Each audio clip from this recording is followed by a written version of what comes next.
gonna run.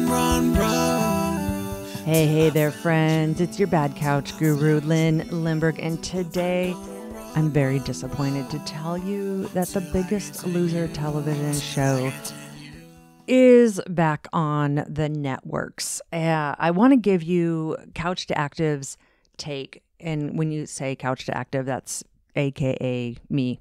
I want to give you my take on this show. Long pause, I know, because I think you probably already know what I'm going to say. But the show, the first bunch of episodes, when The Biggest Loser first came out, there was another show that was brand new called The Apprentice. It was a long time ago. It did a whole bunch of seasons. A whole bunch of people lost a whole bunch of weight. And then the show about 4 years ago suddenly just kind of disappeared. And the reason that we know of why it disappeared was because a white paper came out that showed the research behind The Biggest Loser contestants, what happened to them, what happened long-term to them, and it wasn't good. It seriously showed that most of these people, metabolically wise, weight wise, mental health wise, would have been better had they not been on the show ever to begin with.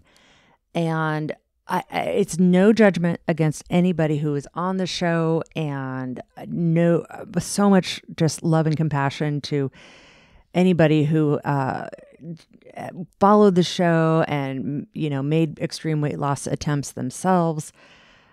And it's a really long, detailed study and research that came out. But things, for example, that came out were some contestants, a lot of them actually, their metabolism was so screwed up, and the ability to regulate hunger got so screwed up by this extreme weight loss, we learned, that hormonally, these individuals could not feel satiated. And some of them 2 and 3 years after being on The Biggest Loser show and having quote unquote successfully lost a ton of weight, 2 and 3 years later, their body couldn't feel satiated. And what that means, it's awful. What it means is these contestants could go and eat a huge all-you-can-eat meal, or they could go and get a Big Mac and, supersized fries and a Coke, eat it all and still feel hungry. Like, holy cow, could you even imagine? And some of them, their metabolism slowed as much as 500 calories a day, which basically means these people could skip lunch every single day for the rest of their lives and not have any weight results that they would have had otherwise had they not done this extreme weight loss. So there's a whole lot more to it. There's a whole lot of heartache and just back and forth around this. So The Biggest Loser shut their show down. But now 4 years later, here it is again. And they are saying, the show is saying that they are more wholly focused on not weight loss only, but they call it mind, fitness, and fuel. And the host of it, Bob Harper, some of you may recognize that name. He was one of the trainers on The Biggest Loser. And during the period where, there was no Biggest Loser show going on, this trainer, who is in, awesome shape, Bob Harper, he had a heart attack. And what I don't like about it is, Bob Harper was like, it was genetics. But I guarantee you, if any of the contestants had a heart attack, they would have blamed it on him being obese and not genetics. So big topic there. I'm poking all kinds of little bees' nests here. But I want to let you know that I did watch the first episode of the first season. And first of all, for the contestants and for folks who are making efforts to improve their health in their lives, much respect. I always have respect for anybody who's trying to improve their life, even if it's misguided. I think that's great. But the show and the way it's produced is setting so many wrong, bad, awful messages. It's still full of subversive fat shaming. They aren't directly fat shaming. It's still full of go hard and go home. This first episode, they had, that whole big weigh-in where they strip you down to your, sports bra and weigh you on national TV. Someone was on a treadmill and they're like, I have a cramp in my leg. And the trainer said, are you injured? Then keep going, keep going. And I'm like, God. Okay, so I'm going to do an episode on the science of cramps and electrolytes and what you should do. Day one of training, they had these people doing push-ups. And I just had, excuse my French, but I just had a what the fuck moment. Like, you don't do that to somebody who is completely out of shape. It's so injury prone.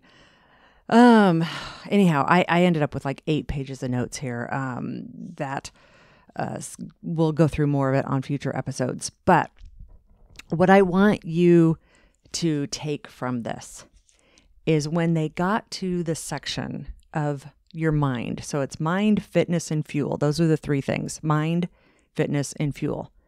When they got to the section of dealing with your mind, they put all the contestants in a room and they said to them, this is the most important part of the whole journey. And conceptually, I agree with that. What I loved was that they said, this is the most important part of the journey. And guess where they were? That's right. They were sitting on couches. I was like, woohoo! They're sitting on couches and they're calling that the most important part of their exercise and fitness journey. I know. It was exciting to see. Now, then they very quickly went on to then start talking about how fat they were and percentage of body fat and cholesterol. And I was like, oh, wait, that's body stuff again. That's not mind stuff again. So I wasn't happy with that. But Biggest Loser, Couch Active's take: is it a model to go after for your own life and health and wellness and happiness? Absolutely not. I don't recommend the show. But is it a platform of taking some lessons of common mistakes that we're still making in the fitness industry so I can use it on this platform to talk about it? Yeah, that's what we'll be doing.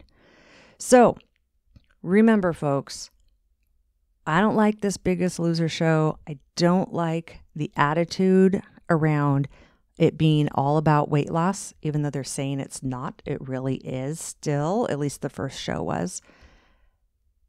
But we want to keep our eyes on coming together and not building divides, right? We all agree health and wellness is important. We all want to figure out ways to come together on this. So I'm not going to polarize and put the Biggest Loser way over in a corner and say, bad, burn them to hell and salt the earth where they were. I'm not going to do that because we're all humans together on a planet. And all that does is cause divisiveness and raise up our cortisol. And we know cortisol is not necessarily good for us to have too much of it for too long. It's that stress hormone. And we know stress is a contributor to weight gain. And so by me painting them in a corner and causing animosity, I would indirectly be contributing to weight gain. I can go way down a rabbit hole on this one. So I'm going to take one for the team and be watching The Biggest Loser and coming back with more insights and updates as the season goes along. Alrighty, friends. Bye-bye now. Exercise should not be dreadful, but getting off the couch, we know, is the hardest exercise of all. Did you know that Couch to Active has an app? It's the easiest way to keep track of and follow the Couch to Active podcast. So head on over to your app store, and it doesn't matter whether you're on an iPhone, a tablet, or an Android device. Search for Couch to Active, that's T-O Active. Download the app and check it out. Bye-bye now.